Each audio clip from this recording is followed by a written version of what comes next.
নমস্কার, আপনারা দেখছেন উত্তরের দর্পণ। আমি রূপক। বিস্তারিত খবরের আগে শিরোনাম এক ঝলকে। লোকসভা নির্বাচনের আগে চমক মুখ্যমন্ত্রীর, আশা কর্মীদের বেতন বৃদ্ধির ঘোষণা।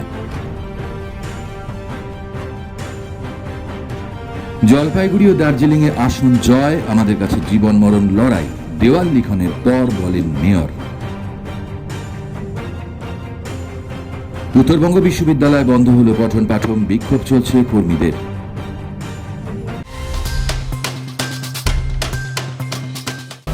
এখন খবর বিস্তারে। লোকসভা নির্বাচনের আগে বড় পদক্ষেপ রাজ্য সরকারের। বেতন বাড়ানো হলো আশা কর্মী ও আইসিডিএস কর্মীদের। বৃহস্পতিবার সকালে এমনটাই ঘোষণা করলেন রাজ্যের মুখ্যমন্ত্রী মমতা বন্দ্যোপাধ্যায়। 500 থেকে 750 টাকা পর্যন্ত বাড়ানো হলো বেতন। আগেই জানানো হয় যে এদিন সকাল 10টায় বিশেষ ঘোষণা করবেন মুখ্যমন্ত্রী মমতা বন্দ্যোপাধ্যায়। মহিলাদের জন্য বিশেষ ঘোষণা করতে পারেন তিনি, এমনটাই অনুমান করেছিলেন অনেকে। একটি সংক্ষিপ্ত ভিডিও বার্তায় আশা, আইসিডিএস এবং অঙ্গনওয়াড়ি কর্মীদের প্রতি শুভেচ্ছা জানিয়ে তাদের বেতন বাড়ানোর কথা ঘোষণা করলেন রাজ্যের মুখ্যমন্ত্রী মমতা বন্দ্যোপাধ্যায়। আমি আনন্দের সাথে ঘোষণা করছি, আশার মেয়েরা অনেক কাজ করে, ওরা আমাদের গর্ব, সমাজের দিশা, আমাদের সব বিপদে আপদে পাশে থাকে। ওদের জন্য 750 টাকা করে এপ্রিল মাস থেকে বাড়ানো হলো। 2 হচ্ছে যারা অঙ্গনওয়াড়ি ওয়ার্কার আছে তারাও 8,250 টাকার মতো পায় এরকম, তো ওদেরও 750 টাকা করে বাড়ানো হলো এপ্রিল মাস থেকে। আর যারা আইসিডিএস হেল্পার আছে তারাও 6,000 সামথিং পায় এবং তাদেরটাও 500 টাকা করে 1 এপ্রিল থেকে বাড়ানো হবে। তাদের জীবন শুভ হোক, ভালো হোক, আরো ভালো করে কাজ করুন, ভবিষ্যতে আরো সুযোগ সুবিধা পাওয়ার জন্য আমরা সবসময় মামাটি মানুষের সরকার আপনাদের সাথে ছিল, আছে এবং থাকবে। মানিকচকে সাইবার প্রতারণার শিকার এবার কলেজ ছাত্রী। সরকারি নার্সিং কোর্সে সুযোগ পাইয়ে দেওয়ার নামে প্রায় 2 লক্ষ টাকা জালিয়াতি। পরিবারের অজান্তে টাকা দেওয়ায় মানসিক অবসাদে ভুগছে সেই ছাত্রী। মঙ্গলবার বিষয়টি জানতে পেরে ইতিমধ্যেই সাইবার ক্রাইম থানায় লিখিত অভিযোগ করেছে পরিবার। এরপরেও প্রতারকের পক্ষ থেকে হুমকি দেওয়া হচ্ছে বলে অভিযোগ। পরিবারের দাবি, আরও টাকা না দিলে মিথ্যে অভিযোগে ফাঁসি দেওয়া হবে বলে হুমকি দিয়েছে ভুয়ো নার্সিং স্কুলের কর্মীরা। ঘটনায় পুলিশি সহায়তার চাইছে কলেজ ছাত্রীর পরিবার।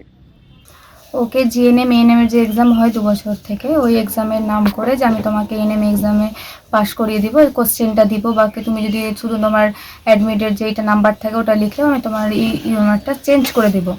এইভাবে ওর কাছে বলে ধাপে ধাপে টাকা নিয়েছে। আমরা তবুও জানি না, বাড়িতে জানে চুরি হয়েছে, বাড়ির লোক কিছুই জানে না। 28 তারিখ যখন আমি জানতে পারি, তো ওর প্রথমে ওর মাকে জানাই যে এরকম ব্যাপার, ওর কাছে ফোনটা দিও না। তো বললো ঠিক আছে আমি দিব না। তো পুরো দিন ওর কাছে ফোন দেওয়া হয়নি। 29 তারিখ সকালে আমি ওর বাড়ি আসি, ওকে জিজ্ঞেস করি যে কি হয়েছে আমাকে বল, তুই কি কারো কাছে কিছু দিয়েছিস বা তোকে কি কেউ ব্ল্যাকমেল করছে, যদি করে থাকে তো তুই আমাকে বল। ও তো বই স্বীকার করছিল না, ওকে তো চাপ দিচ্ছে বারবার ওখান থেকে, তো ওই জন্য ভয়ে কিছুই বলছিল না। আমি এর আগেবার জিএনএমের পরীক্ষা দিয়েছিলাম, তো তার সঙ্গে আমার একটা বান্ধবীও দিয়েছিল। তো ও আমাকে বলেছিল যে আমি তো চান্স পেয়ে যাবো, আমার একটা স্যার আছে, ওর সাথে কন্ট্যাক্ট করে আমি পেয়ে যাবো চান্স। তো চান্স পেয়েছে, ও এবার সরকারিতে ট্রেনিং করে নাকি এখন। তা আমি ওকে বলেছিলাম ঠিক আছে, যখন হবে না তখন আমি তোর সাথে কন্ট্যাক্ট করবো। তা আমি যখন 1 লাখ দিয়ে দিই, তো স্যার বলছে যে না এখন আর দিব না, আর পাঠাতে হবে। তো আমি বলছি যে আপনি তো বললেন যে এই টাকাটা তো দিয়ে দিবো এবার, তো বলছে যে না আরও পাঠাতে হবে। তো আমি বলছি যে ঠিক আছে, না আমি আপনার টাকা নিবো না, আপনার সাথে কন্ট্যাক্ট রাখবো বলছে। তারপর আমি নাম্বারটা আমার ব্লক করে দিয়েছিলাম।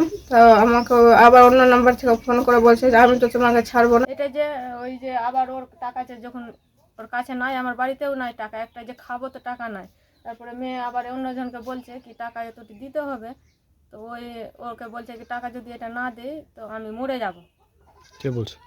মেয়েটা বলছে কি টাকা যদি না দেয় আজকে তো আমি মরে যাব। ওখান থেকে চাপ দিচ্ছে খুব, যে টাকা নিচ্ছে। তারপরে ওই কি করলো, ওকে বাঁচাবার জন্য কিছুটা যতটি চেয়েছিল অতটি দিল না, অল্প দিয়ে ওকে পাঠালো টাকাটা, এই নম্বর দিল। তারপরে ওই যে আমার ভাতিজা থাকে শিলিগুড়ি, তো ওরই কাছে আবার ওই ছেলেটা যে পাঠালো ওই আবার ওকে বললো বিউটির অবস্থা ভালো নাই, বিউটি অন্য জনকে টাকা দিচ্ছে, ওর অবস্থা ভালো নয়, দেখ তুই বাড়িতে যে একটু জানা। ফের আগ্নেয়াস্ত্র উদ্ধার হলো শিলিগুড়িতে। মহানন্দা নদী সংলগ্ন সূর্য সেন পার্কের পাশ থেকে আগ্নেয়াস্ত্র সহ দুজনকে গ্রেপ্তার করল শিলিগুড়ি থানার অন্তর্গত পানি ট্যাঙ্কি আউটপোস্টের পুলিশ। পুলিশ সূত্রে খবর, মঙ্গলবার রাতে টহলদারি চালাবার সময় শিলিগুড়ি পুর নিগমের 10 নম্বর ওয়ার্ডের মহানন্দা নদীর চরে দুই যুবককে ঘোরাফেরা করতে দেখে পুলিশ। তাদের জিজ্ঞাসাবাদ করলে কথায় অসঙ্গতি মেলায় তাদের তল্লাশি চালানো হয়। সেখান থেকেই উদ্ধার হয় একটি পিস্তল এবং একটি কার্তুজ। ধৃত দুজনের নাম গৌতম বিশ্বাস, শিলিগুড়ির শান্তিনগর এলাকার বাসিন্দা, ও পঙ্কজ তালুকদার, মাথাভাঙার বাসিন্দা। ধৃতদের হেফাজতে নিয়ে পুরো ঘটনার তদন্ত শুরু করেছে পুলিশ।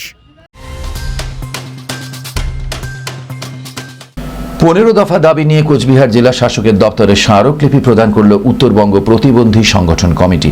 বিশেষ চাহিদা সম্পন্নদের ভাতা বৃদ্ধি সহ নানান দাবি তাঁরা তুলে ধরেন। বুধবার জেলা শাসকের দপ্তরের সামনে দীর্ঘক্ষণ বিক্ষোভ দেখায় তারা। প্রতিবন্ধী সংগঠনের পক্ষ থেকে আশিস সাহা বলেন, তাদের এই 15 দফা দাবি সম্পূর্ণ রাজ্য সরকারের বিরুদ্ধে। বিশেষভাবে সক্ষমদের জন্য ভাতা বৃদ্ধি করার দাবি তুলে ধরেন তারা। তাদের এই দাবিগুলো পূরণ না হলে লোকসভা নির্বাচনের পর বৃহত্তর আন্দোলনে নামার হুমকি দিয়েছেন তারা। আজকে আমাদের 14 দফা দাবি দেওয়া নিয়ে আমরা মহামান্য জেলা শাসকের কাছে আমরা আজকে ডেপুটেশন পেশ করছি। 14 না, সেটা হবে 15 দফা। আমাদের যে মূল দাবি রয়েছে যে অক্ষম ভাতা আমাদের বৃদ্ধি করতে হবে। কারণ আপনারা জানেন যে গত বিধানসভায় যে বাজেট পেশ হয়েছে, এই বাজেটে উত্তরবঙ্গ প্রতিবন্ধী সংগ্রাম সমিতির পক্ষ থেকে খুব হতাশার বাজেট, দুর্ভাগ্যজনক বাজেট, দিশাহীন বাজেট। এই বাজেটে মহামান্য রাজ্য সরকার, মাননীয় মুখ্যমন্ত্রী সব কিছু বাড়ালেন এবং এমনকি আপনারা অবগত আছেন যে আজকেও আশাকর্মী অঙ্গনারীদের ভাতা বৃদ্ধি করেছে। কিন্তু উনি জানেন কি না জানি না যে আমাদের রাজ্যে প্রতিবন্ধী মানুষরাও আছে, তাদের জন্য উনি একটা শব্দ বিধানসভায় উচ্চারণ করলেন না। এমনকি অর্থমন্ত্রী উনি একটা শব্দ উচ্চারণ করলেন না। এবং আমাদের যে দাবি, আমাদের ভাতা এখন আপনারাই চিন্তা করে দেখুন, 1000 টাকা দিয়ে কি হয়। সব কিছু সবার পাচ্ছে, যারা সুস্থ স্বাভাবিক মানুষ চলাফেরা করতে পারছে তাদের ভাতা তারাও পাচ্ছে 1000 টাকা। আর আমরা যারা দৃষ্টিহীন অন্য প্রতিবন্ধী মানুষরা রয়েছেন, যারা চলতে পারে না, কথা বলতে পারে না, হ্যাঁ, তাদেরও 1000 টাকা ভাতা। সংশোধনাগারের বন্দীদের জন্য টিভি উপহার দিল লায়ন্স ক্লাব। কোচবিহার জেলা সংশোধনাগারে 3টি টিভি দেওয়া হয় এদিন কোচবিহার লায়ন্স ক্লাবের সদস্যবৃন্দরা লায়ন্স ক্লাবের এক ঘনিষ্ঠ কর্মবন্ধুর দানপূর্ণ সহযোগিতায় সংশোধনাগারের বন্দীদের উদ্দেশ্যে 3টি টিভি উপহার দেন। এদিন সেখানে উপস্থিত লায়ন্স টাউন ক্লাবের প্রতিষ্ঠাতা সদস্য সোমা ঘোষ জানান, এই টিভিগুলো এই কারণে দেওয়া যাতে কারাগারে বন্দী থাকা মানুষেরা বাইরের নানা তথ্য পেতে পারে এবং নতুন কিছু শিখতে পারে। আমাদের কর্মসূচি বলতে সংশোধনাগারে আমাদের টিভি দেওয়ার কথা ছিল। একজন আমাদেরই লায়ন্স মেম্বার, আমরা কোচবিহার লায়ন্স সমর্পণ থেকে এসেছিলাম। আর আমাদের তরফ থেকে এবং এখানে বিভিন্ন রকমের টুকটাক কাজকর্ম আমরা করবো বলে চিন্তা ভাবনা করেছিলাম বলে ওনাদের সাথে আমাদের একটা সুন্দর সম্পর্কও তৈরি হয়েছিল। ঠিক সেই মুহূর্তে লায়ন্স পরিবারে আরও কোনো একজন মানুষ, সহৃদয় ব্যক্তি, উনি নাম জানাতে অনিচ্ছুক এখানে, উনি বললেন যে উনি কিছু টিভি দেবেন। তাদের সেটা আমাদের মারফত আমাদের মাধ্যমে আমরা এখানে দিয়ে গেলাম 3খানা টিভি, যাতে ওনারা বিনোদনমূলক কাজকর্ম হয়। এখানে যে ধরনের কাজকর্ম করেন ওনারা, আর টিভি দিয়ে ধরুন টিভিতে খবর শুধু শুনলে তো হবে না, বিভিন্ন ধরনের কাজকর্ম যেমন কর্মসূচি দেখবে, শুনবে, বুঝবে, এই জন্যই এদের দেওয়া। বুধবার শিলিগুড়ি সংলগ্ন ফুলবাড়ি 2 নম্বর গ্রাম পঞ্চায়েতের কালাঙ্গিনী এলাকায় পাকা রাস্তার শিলান্যাস করেন তিনি। এদিন মেয়র জানান, জলপাইগুড়ি জেলা পরিষদের উদ্যোগে এই রাস্তাটি তৈরি করা হবে। এতে খরচ হবে প্রায় 67 লক্ষ টাকা। এদিনের এই অনুষ্ঠানে উপস্থিত ছিলেন জলপাইগুড়ি জেলা পরিষদের সভাধিপতি কৃষ্ণা রায় বর্মন, ডাবগ্রাম ফুলবাড়ি তৃণমূল কংগ্রেস ব্লক সভাপতি দেবাশিস প্রামাণিক, জেলা পরিষদের সদস্য মনীষার রায়, গৌতম গোস্বামী সহ অন্যান্যরা।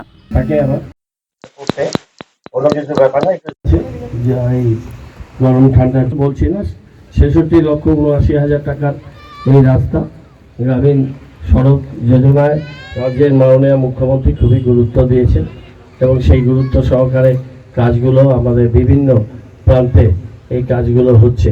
আজকে এটা আমাদের বিধানসভার একেবারে একটা প্রত্যন্ত এলাকা, এখান থেকে একটু দূরে গেলেই বাংলাদেশের বর্ডার। এই জায়গাগুলোকে আমরা উন্নয়নের মানচিত্রে এনেছি। মাননীয় মুখ্যমন্ত্রী তার যে নেতৃত্ব, তার যে আমাদের সাপোর্ট, তার উপরে এটা হয়েছে। আমি আপনাদের সবাইকে অনেক ধন্যবাদ জানাই। তাড়াহুড়ো আছে, আমি রাস্তাটার আনুষ্ঠানিক শিলান্যাস করছি। দিনহাটার ভেটাগুড়িতে কামতাপুর প্রোগ্রেসিভ পার্টির কর্মসূচিকে কেন্দ্র করে উত্তেজনা ছড়ালো এলাকায়। কেন্দ্রীয় স্বরাষ্ট্র প্রতিমন্ত্রী নিশীথ প্রামাণিকের বাড়ির সামনে ধর্ণা দিতে গিয়ে বিজেপি কর্মীদের বাধার মুখে পড়ে কেপিপি কর্মী সমর্থকেরা, আর তাতেই শুরু হয় উত্তেজনা। আগাম ঘোষিত কর্মসূচি অনুযায়ী প্রতিমন্ত্রী নিশীথ প্রামাণিকের বাড়ির সামনে ধর্নার ডাক দিয়েছিল কামতাপুর প্রোগ্রেসিভ পার্টি। কেন্দ্রীয় সরকার তাদের বিভিন্ন দাবি দাবা পূরণ না করার প্রতিবাদে এই কর্মসূচি নিয়েছিল তারা। কেপিপির সমর্থকরা সেখানে পৌঁছাতেই বিজেপি পাল্টা জমায়েত করে এবং স্লোগান দিতে থাকে। উত্তেজনা থামাতে এলাকায় মোতায়েন করা হয় বিশাল পুলিশ বাহিনী। স্লোগান পাল্টা স্লোগানে উত্তপ্ত হয়ে পড়ে ভেটাগুড়ি এলাকা। এই পাঁচটা যাতে মুক্তি না পায় তারই চক্রান্তের জন্য আজকে এখানে অবরোধের নামে, মিটিং এর নামে, তৃণমূলের মদতে এটা করা হচ্ছে। ভেটাগুড়ির সাধারণ মানুষ, ভেটাগুড়ির সুবুদ্ধি সম্পন্ন নাগরিক, ভেটাগুড়ির গণতন্ত্র প্রিয় নাগরিক এই আন্দোলনকে কোনোভাবে মেনে নেবে না। আজকে আমার বিভিন্ন দিন বিভিন্ন সময় বিভিন্নভাবে বিজেপি সরকার আমার বিভিন্নভাবে প্রতিশ্রুতি দিয়ে আসছে যে আমরা 24-এর আগে আমার কামতাপুরি ভাষাটা অষ্টম কমিশন করবে, কামতাপুর রাজ্য গঠন করবে, এসটি জনজাতিকরণ করবে। বিভিন্নভাবে আমার বিভিন্ন সময় 2014, 2009, 2015 আমার প্রতিশ্রুতি দিয়ে আসছে। নির্বাচন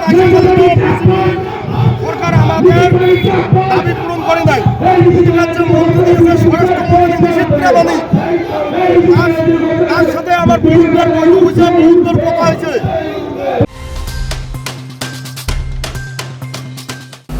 রক্তের সংকট মেটাতে এগিয়ে এলো এনএফ রেলওয়ে এমপ্লয়িজ ইউনিয়ন। বৃহস্পতিবার ইউনিয়নের পক্ষ থেকে আয়োজিত হলো স্বেচ্ছায় রক্তদান শিবির। এদিন হিমাচল কলোনি এলাকায় অবস্থিত ইউনিয়নের কার্যালয়ে এই রক্তদান শিবির অনুষ্ঠিত হয়। শিলিগুড়ি তেরাই লায়ন্স ব্লাড ব্যাংক এই শিবিরে সহযোগিতা করে। শিবিরে রেল কর্মীরা রক্তদান করেন। সংগৃহীত রক্ত শিলিগুড়ি তেরাই লায়ন্স ব্লাড ব্যাংকে পাঠানো হয়। দার্জিলিং ও জলপাইগুড়ি লোকসভা আসন তৃণমূল সুপ্রিমোকে উপহার দিতে মরিয়া তৃণমূল নেতৃত্বরা। হয় করব নয় মরব, এই বার্তাকে সামনে রেখে জোর কদমে প্রচার শুরু করলেন মেয়র তথা বরিষ্ঠ তৃণমূল নেতা গৌতম দেব। বুধবার শিলিগুড়ি প্রধাননগর এবং হাকিমপাড়া এলাকায় দেওয়াল লিখনের মধ্য দিয়ে নির্বাচনী প্রচার শুরু করলেন গৌতম দেব। এদিন সাংবাদিকদের মুখোমুখি হয়ে তিনি বলেন, এখনও প্রার্থী তালিকা ঘোষণা হয়নি ঠিকই, কিন্তু খুব তাড়াতাড়ি প্রার্থী ঘোষণা হবে। আগামী 7 দিনের মধ্যে শিলিগুড়ির 47টি ওয়ার্ড এবং ডাবগ্রাম ফুলবাড়ি বিধানসভার অন্তর্গত জলপাইগুড়ি লোকসভা কেন্দ্রের বিভিন্ন এলাকায় দেওয়াল লিখন সম্পন্ন করা হবে। দেশের সরকার পরিবর্তনে যাতে দার্জিলিং ও জলপাইগুড়ির মানুষের গুরুত্বপূর্ণ ভূমিকা থাকে সেটা তারা সুনিশ্চিত করতে চান। তার জন্য এবার তিনি নিজে রাস্তায় নেমে প্রচারে অংশ নেবেন। আগামী 1 সপ্তাহের মধ্যে প্রার্থী তালিকাও ঘোষণা করা হবে বলে তিনি জানান। ঘন্টা বাজিয়ে দিলাম, ক্যান্ডিডেট ডিক্লেয়ার হবে এক্সপেক্টেড এনি ডে। ইলেকশনও ডিক্লেয়ার হয়ে যাবে নিশ্চয়ই। ডাকবাম ফুলবাড়ির 2টো ওয়াল করলাম, গুরুম্বশ্রীর সাইডে একটা করলাম, এই ওয়ালটা করলাম। আগামী 7 দিনের মধ্যে আমরা জরুরি ভিত্তিতে শিলিগুড়ির 47টা ওয়ার্ড, ডাকবাম ফুলবাড়ি আর শিলিগুড়ির সমতল সব জায়গাতে আমাদের যা যা ওয়াল, যা যা কিছু আমরা এগুলো প্রচারের এটা একটা মাধ্যম, একটা ধাপ। মানুষের কাছে আমাদের বার্তা, কেন্দ্রীয় সরকারের বাংলার বিরুদ্ধে বঞ্চনা আর মমতা বন্দ্যোপাধ্যায়কে আমরা দেখতে চাই যে অবিজেপি যে সরকার কেন্দ্রে প্রতিষ্ঠিত হবে তার নেতৃত্ব মমতা বন্দ্যোপাধ্যায়কে আমরা বাংলার জননেত্রীকে, ভারতের জননেত্রীকে আমরা দেখতে চাই। আমরা আমাদের দেয়াল লিখনের মাধ্যমে বাংলার বঞ্চনা, বাংলার ধারাবাহিক উন্নয়নকে ত্বরান্বিত করতে এই স্বৈরাচারী, ভ্রষ্টাচারী এবং বিভেদকামী এই শক্তিকে পর্যুদস্ত করতে, পরাস্ত করতে আমরা আহ্বান জানাবো। জলপাইগুড়ি পুরসভার পেনশন খাতের প্রায় 81,40,000 টাকার আর্থিক তছরূপের অভিযোগ অরিঞ্জিত ঘোষের উপর বুধবার অভিযুক্তর জামিনের আবেদন খারেজ করে দিল কলকাতা হাইকোর্টের জলপাইগুড়ি সার্কিট বেঞ্চ। 2022 সালে জলপাইগুড়ি পুরসভার অবসরপ্রাপ্ত কর্মী অরিজিতের বিরুদ্ধে আর্থিক তছরূপের অভিযোগ সামনে আসে। অবসরপ্রাপ্ত কর্মীদের নাম ভুয়ো অ্যাকাউন্ট খুলে লক্ষ লক্ষ টাকা প্রতারণা করে বলেও অভিযোগ ওঠে। তদন্তে নেমে অরিজিৎ ঘোষ এবং তার প্রতারণার সঙ্গে যুক্ত থাকা অভিযোগে তার স্ত্রী ও ছেলেকেও গ্রেফতার করা হয়। পরে স্ত্রী ও ছেলে জামিন পেলেও এখনও জেলবন্দি অরিজিৎ ঘোষ। এদিন অরিজিৎ ঘোষের জামিন আবেদন জানিয়েছে তার আইনজীবী। তবে তার বিরোধিতা করেছে আইনজীবী তথা পুরসভার চেয়ারম্যান সৈকত চট্টোপাধ্যায়। ডিভিশন বেঞ্চে অরিজিতের আবেদন খারিজ করে দেওয়া হয়েছে এবং আগামী 6 মাসের মধ্যে বিচার প্রক্রিয়া শেষ করারও নির্দেশ দেওয়া হয়েছে। আপনারা প্রত্যেকেই জানেন যে জলপাইগুড়ি পৌরসভায় একটা বড় আর্থিক দুর্নীতি হয়েছিল এবং সেই দুর্নীতি ধরা পড়ে 2022 সালে এবং তারপর জলপাইগুড়ি পৌরসভা একটা ডিপার্টমেন্টাল এনকোয়ারি করে এবং তারপরে এফআইআর দাখিল করা হয় এবং সেখানে অরিঞ্জিত ঘোষ, তার স্ত্রী, তার পুত্র সন্তান সমেত টোটাল 11 জন আসামি রয়েছে এবং তার মধ্যে ইতিমধ্যে অরিঞ্জিত ঘোষ জেলে রয়েছেন এবং তার স্ত্রী এবং পুত্র সন্তান জামিন পেয়েছেন এবং স্ত্রী আগামী জামিন পেয়েছেন। আর আরেকজন আসামি যিনি গ্রেপ্তার হয়েছিলেন তিনি জামিন পেয়েছেন। আজকে অরিঞ্জিত ঘোষের হয়ে জামিনের আবেদন করেছিল এবং যে টোটাল দুর্নীতির পরিমাণ 81,40,000 টাকা, এই পুরো দুর্নীতি করেছিল পেনশনের টাকা, ফলস পেনশনার দেখিয়ে তাদের নামে টাকা ট্রান্সফার করে সেখান থেকে সেই টাকা অ্যাকাউন্টে ঢুকে নিজে এটিএমের বাইরে দাঁড়িয়ে থেকে সেই টাকাগুলো সে নিজেও তাদের কাছ থেকে নিয়ে নিত, তাদেরকে অল্প কিছু টাকা দিত। জাতীয় শিক্ষানীতি বাতিল করা, বিদ্যুতের মাশুল কমানো সহ 5 দফা দাবিতে শিলিগুড়িতে মিছিল করল এসইউসিআই। বৃহস্পতিবার বাঘাযতীন পার্ক থেকে মিছিল শুরু হয়। এদিন দুপুরে বাঘাযতীন পার্ক থেকে মিছিলটি শুরু হয় এবং শিলিগুড়ি মহকুমা দপ্তরে গিয়ে শেষ হয়। এদিন এই দাবিগুলির মধ্যে মূলত হলো জাতীয় শিক্ষানীতি বাতিল করতে হবে, বিদ্যুতের মাশুল কমানো, কৃষকদের এমএফসি চালু করা, রাজ্য সরকারের বিরুদ্ধে একাধিক দুর্নীতির অভিযোগও তোলেন তারা। এদিন মহকুমা শাসকের দপ্তরে গিয়ে তাদের দাবি সম্বলিত স্মারকলিপি তুলে দেওয়া হয়। এদিনের এই মিছিলে উপস্থিত ছিলেন এসইউসিআই এর রাজ্য সম্পাদক গৌতম ভট্টাচার্য। জাতীয় শিক্ষানীতি বাতিল করতে হবে, বিদ্যুতের মাশুল কমাতে হবে এবং যেটা স্মার্টফোনের মাধ্যমে যে বিদ্যুতের সেটা বন্ধ করতে হবে, কৃষকদের এমএসপি চালু করতে হবে এবং যে দুর্নীতি, যেটা আকাশ ছোঁয়া দুর্নীতি কেন্দ্রীয় রাজ্য সরকারের, সেটা বন্ধ করতে হবে, নারী নির্যাতন বন্ধ করতে হবে। এই দাবিগুলোকে নিয়ে আমরা আজকের এই মিছিল করছি। মঙ্গলবার রাজ্যপাল তথা উত্তরবঙ্গ বিশ্ববিদ্যালয়ের আচার্য এবং উপাচার্যের কুশপুতুল জ্বালিয়ে বিক্ষোভ দেখানোর পর নবম দিনে ফের বিশ্ববিদ্যালয়ের ওয়াচ অ্যান্ড ওয়ার্ড বন্ধ করে বিক্ষোভে নামল সারা বাংলা তৃণমূল কংগ্রেসের উত্তরবঙ্গ বিশ্ববিদ্যালয় শাখা। প্রসঙ্গত, গত সপ্তাহে 16% বেতন বৃদ্ধির দাবিতে বিক্ষোভে নেমেছিল সারা বাংলা তৃণমূল কংগ্রেস উত্তরবঙ্গ বিশ্ববিদ্যালয় শাখার সদস্যরা। এরপরেই বিশ্ববিদ্যালয়ের পক্ষ থেকে একটি সার্কুলেশন জারি করা হয়েছিল। তবে সার্কুলেশন জারি করার পরেই তা বাতিল করে দেওয়া হয় এবং তারপর থেকে বিক্ষোভ শুরু হয়। এরপর নবম দিনের মাথায় বিশ্ববিদ্যালয়ে ওয়াচ অ্যান্ড ওয়ার্ড বিভাগ বন্ধ করে দেয় এই সংগঠন। পাশাপাশি বিশ্ববিদ্যালয়ের প্রতিটি বিভাগ বন্ধ থাকায় ছাত্রছাত্রীদের বাড়ি ফিরে যেতে হয়। আমরা যে দাবি নিয়ে আন্দোলন শুরু করেছিলাম, সেই দাবিকে ছাপিয়ে গিয়ে আমাদের এই আন্দোলন একটা বৃহত্তর স্বার্থ নিয়ে আমরা আন্দোলনের পথে হাঁটছি। তার কারণ রাজভবন থেকে বা উপাচার্যের দপ্তর থেকে এই অচলাবস্থা কাটানোর ব্যাপারে কোনো সদর্থক ভূমিকা আমরা দেখতে পাচ্ছি না। বরঞ্চ আমরা দেখতে পাচ্ছি বিগত কয়েক মাস ধরে রাজ্যপাল যেভাবে রাজ্য সরকারকে উপেক্ষা করে, নিয়ম নীতিকে উপেক্ষা করে, তার পেশির আস্ফালন এবং তার ক্ষমতা দেখিয়ে এখানে ক্ষমতাহীন উপাচার্যদের পাঠিয়ে এখানে শিক্ষার পরিবেশকে নষ্ট করছেন, শিক্ষক, ছাত্র, কর্মচারী, গবেষকদের ন্যায্য দাবি থেকে বঞ্চিত রাখছেন। তার বিরুদ্ধে আমরা এই প্রতীকী অবস্থানে বসেছি আজকে ওয়াচ অ্যান্ড ওয়ার্ড বিভাগে প্রতীকী তালা লাগিয়ে। সরকারি প্রতিষ্ঠানে 6 লক্ষ শূন্য পদে স্থায়ী নিয়োগ সহ বকেয়া ডিএ প্রদানের দাবিতে সংগ্রামী যৌথ মঞ্চের পক্ষ থেকে বিক্ষোভ। বুধবার কোচবিহার ডিআই দফতরে সংগ্রামী যৌথ মঞ্চের পক্ষ থেকে এই বিক্ষোভ প্রদর্শন করা হয়, যেখানে সংগ্রামী মঞ্চের পক্ষ থেকে জানানো হয় 6 ও 7 মার্চ সমস্ত সরকারি দপ্তরে ধর্মঘট ডাকা হয়েছে। সরকারি বঞ্চনার প্রতিবাদে এই ধর্মঘট বলে দাবি সংগঠনের সদস্যদের। পশ্চিমবঙ্গের সমস্ত রাজ্য সরকারি কর্মচারী, শিক্ষক, ডাক্তার, নার্স,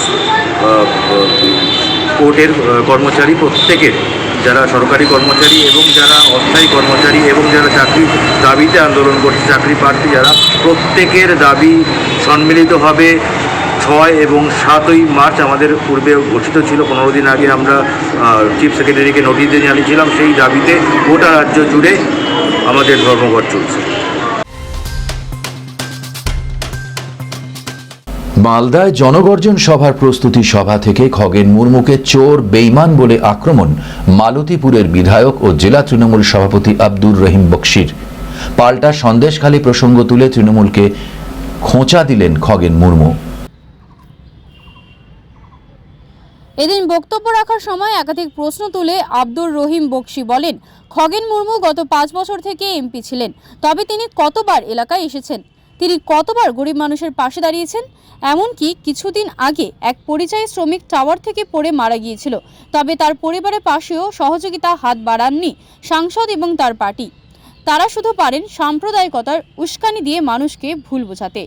অপরদিকে পাল্টা উত্তরে বিজেপির সাংসদ তথা উত্তর মালদা লোকসভা কেন্দ্রের প্রার্থী বলেন, চোর ধাপ্পাবাজ তো তৃণমূল কংগ্রেস, মানুষ সবই বুঝে, তাই এবারও দেশ জুড়ে পদ্মফুল ফুটবে এবং দেশের প্রধানমন্ত্রী হবেন নরেন্দ্র মোদী। এখানে বলেছেন সামুল ভাই খগেন মুর্মু সম্পর্কে আছে। খগেন মুর্মু সাহেব হিসাব করে আঙ্গুলের বলে বলে দিতে হবে মানুষের কাছে যে তিনি 5 বছর এমপি থাকলেন। 5 বছর সময়কালে তিনি কি কি কাজ করেছেন এই উত্তর মালদা লোকসভা কেন্দ্রের। 5 বছরের মধ্যে তিনি কতবার এসছেন ফরবাতে, কতবার এসছেন চাচলে, কতবার গরিব মানুষের পাশে দাঁড়িয়েছেন, কতবার একজন বিধবা মহিলার পাশে দাঁড়িয়েছেন, কতবার একজন বৃদ্ধ মানুষের পাশে দাঁড়িয়েছেন, অসহায় মানুষের পাশে কতবার দাঁড়িয়েছেন। পরিযায়ী শ্রমিক যখন টাওয়ার থেকে পড়ে মারা যায়, সেই পরিবারের পাশে কতদিন এসে তাকে সহযোগিতা করার চেষ্টা করেছেন। এই কথাগুলো গ্রামের মানুষকে তুলে ধরার দায়িত্ব তৃণমূল কংগ্রেস কর্মীদেরকে নিতে হবে। চোর ধাপ্পাবাজ বেঈমান তো হচ্ছে তৃণমূল কংগ্রেস। যে দলে তিনি আজকে নিজে যে দলে তার অবস্থান আছে, তারাই তো চোর ধাপ্পাবাজ। মানুষ তো জানে তৃণমূল কংগ্রেস মানে চোর, আর তৃণমূল কংগ্রেস মানে হচ্ছে ধাপ্পাবাজ, আর তৃণমূল কংগ্রেস মানে লুটেরা, আর তৃণমূল কংগ্রেস মানে খুনি। এরা ধর্ষণ করে মায়েদের, খুন করে এবং ওই গরিব মানুষের জমি থেকে উচ্ছেদ করে। আমরা দেখতে পাচ্ছি সন্দেশখালীর সমস্ত মানুষ আজকে রাস্তায় নেমে এই কথাটাই বলছে। সন্দেশখালীর সমস্ত মায়েরা তারা বলছেন কিভাবে তাদের ইজ্জত লুট করা হয়েছে। মর্মান্তিক ঘটনা, আমরা এটাকে কখনো সমর্থন করতে পারি না, এটা বরদাস্ত করা যায় না। যে সন্দেশখালীর মায়েরা তারা আজকে হচ্ছে সেখানে রাস্তায় নেমে প্রতিবাদ করছে তৃণমূল কংগ্রেসের এই সমস্ত ঘটনা। ব্রিগেডের জনগর্জন সভায় যাওয়ার জন্য উত্তরবঙ্গ থেকে 2টি ট্রেন বুকিং করেছিল তৃণমূল কংগ্রেস। অগ্রিম বাবদ রেলকে টাকাও দেওয়া হয়েছিল, কিন্তু ব্রিগেডের সভায় তৃণমূলীদের যাওয়া আটকাতে 2টো ট্রেনই বাতিল করে দেয় রেল। 10 মার্চ ব্রিগেডে জনগর্জন সভা রয়েছে। সব রেকর্ড ছাপিয়ে 30 লক্ষ জমায়েত করার লক্ষ্য রয়েছে তৃণমূল কংগ্রেসের। তাই প্রতিটি জেলা থেকে কর্মী সমর্থকদের ব্রিগেডে যাওয়ার আহ্বান জানানো হয়েছে। উত্তরবঙ্গ থেকে এবার প্রায় 50,000 মানুষ নিয়ে যাওয়া হবে। তার জন্য 11 লক্ষ টাকা অগ্রিম দিয়ে কোচবিহার ও আলিপুরদুয়ার থেকে 2টি ট্রেন বুক করেছিল তৃণমূল কংগ্রেস নেতৃত্বরা, কিন্তু 2রা মার্চ রেল থেকে চিঠি দিয়ে জানানো হয় তারা ট্রেন দিতে পারবে না। এরপরেই বাস বুকিং করা শুরু করেন কর্মীরা। এনবিএসটিসির বাস ছাড়া বেসরকারি বাসও তারা ভাড়া করেছেন। বৃহস্পতিবার থেকে দফায় দফায় উত্তরবঙ্গ থেকে তৃণমূল কর্মীরা কলকাতা যাওয়ার জন্য রওনা হবেন। তবে কেন্দ্রের এহেন আচরণে তীব্র সমালোচনা করেছেন উত্তরবঙ্গ উন্নয়ন দপ্তরের মন্ত্রী উদয়ন গুহ সহ শিলিগুড়ির মেয়র গৌতম দেব। যাতে আমরা অসুবিধায় পড়ি, আমাদের লোকেরা যাতে যেতে না পারে সেই ধরনের ব্যবস্থা রেল দপ্তর, কেন্দ্রের সরকার এবং বিজেপি দল তারা পরিকল্পিতভাবে করে আমাদের এই প্রোগ্রামগুলোকে ফ্লপ করবার চেষ্টা করছে। কিন্তু আমরা মনে করি এইভাবে আমাদের লোকদের আটকানো যাবে না। অতীতে দিল্লির ক্ষেত্রেও শেষ মুহূর্তে বাস জোগাড় করে আমাদের কর্মীরা দলে দলে দিল্লিতে উপস্থিত হয়েছেন। এবারও আমরা মনে করি যে বাংলার বিভিন্ন প্রান্ত থেকে দলে দলে কর্মী সমর্থকরা 10 তারিখে তারা উপস্থিত হবেন ব্রিগেড প্যারেড গ্রাউন্ডে এবং একটা ঐতিহাসিক সমাবেশের তারা সাক্ষী হবেন। দীর্ঘদিন পর শিলিগুড়ি সংলগ্ন বাগডোগরা থানায় শুরু হলো পেভার ব্লকসের কাজ। বুধবার প্রায় 10,13,000 টাকা ব্যয় এই কাজের শিলান্যাস করলেন শিলিগুড়ি মহকুমা পরিষদের কর্মাধ্যক্ষ নলিনী রঞ্জন রায়। দীর্ঘদিন ধরেই নকশালবাড়ি ব্লকের আওতায় বাগডোগরা থানার ভেতর পার্কিং এলাকা ছিল বেহাল দশায়। এরপর শিলিগুড়ি মহকুমা পরিষদের আর্থিক তহবিলে পেপার ব্লকস দিয়ে পার্কিং এর কাজ শুরু হলো। এতে যেমন থানার সৌন্দর্যায়ন করা হবে, পাশাপাশি সুবিধে হবে প্রত্যেকের।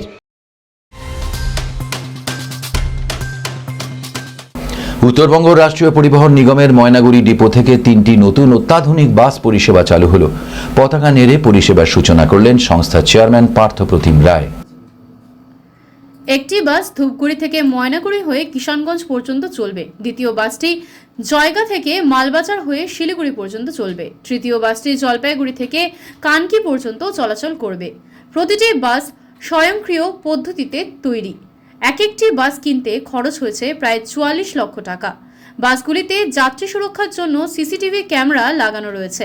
এছাড়াও বাসগুলির অবস্থান জানার জন্য vehicle tracking system, fire alarm, sensor, digital screen লাগানো রয়েছে। এক একটি বাস 55 আসন সংখ্যা বিশিষ্ট। যাত্রীদের বাস যাত্রার সময় যাতে কোনো রকমের অসুবিধা না হয় সেজন্য আসনগুলিও বিশেষভাবে তৈরি করা হয়েছে। বাসের ভেতরের জায়গাও অনেকটাই প্রশস্ত। চেয়ারম্যান জানান, খুব তাড়াতাড়ি উত্তরবঙ্গ রাষ্ট্রীয় পরিবহন নিগমের থেকে 7টি রকেট এবং 5টি এসি বাস সহ মোট 12টি বাস রাস্তায় চলাচল করবে। করলেন ময়নাগুড়ি ডিপোতে আমরা 3টি নতুন বাসের পরিষেবার আনুষ্ঠানিক সূচনা করলাম ময়নাগুড়ি ডিপোতে। একটা ময়নাগুড়ি থেকে কিষানগঞ্জ, একটা জলপাইগুড়ি থেকে কানকি, আর একটা মালবাজার থেকে জয়গাঁও। 3টি বাস এখান থেকে উদ্বোধন হলো। এক একটি বাস আমাদের প্রায় 43 লক্ষ টাকা করে পড়েছে। BS6 মডেলের গাড়ি, আধুনিক প্রযুক্তি সম্পন্ন এই গাড়িগুলো মাননীয় মুখ্যমন্ত্রী।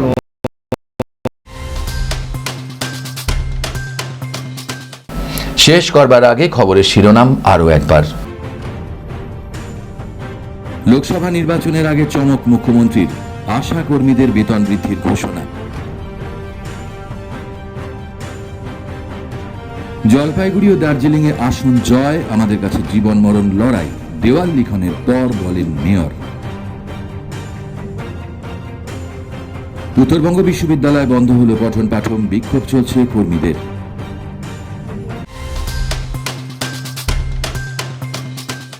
এখনকার মতো এ পর্যন্তই। দেখতে থাকুন উত্তরের দর্পণ, সঙ্গে থাকুন, ভরসা রাখুন।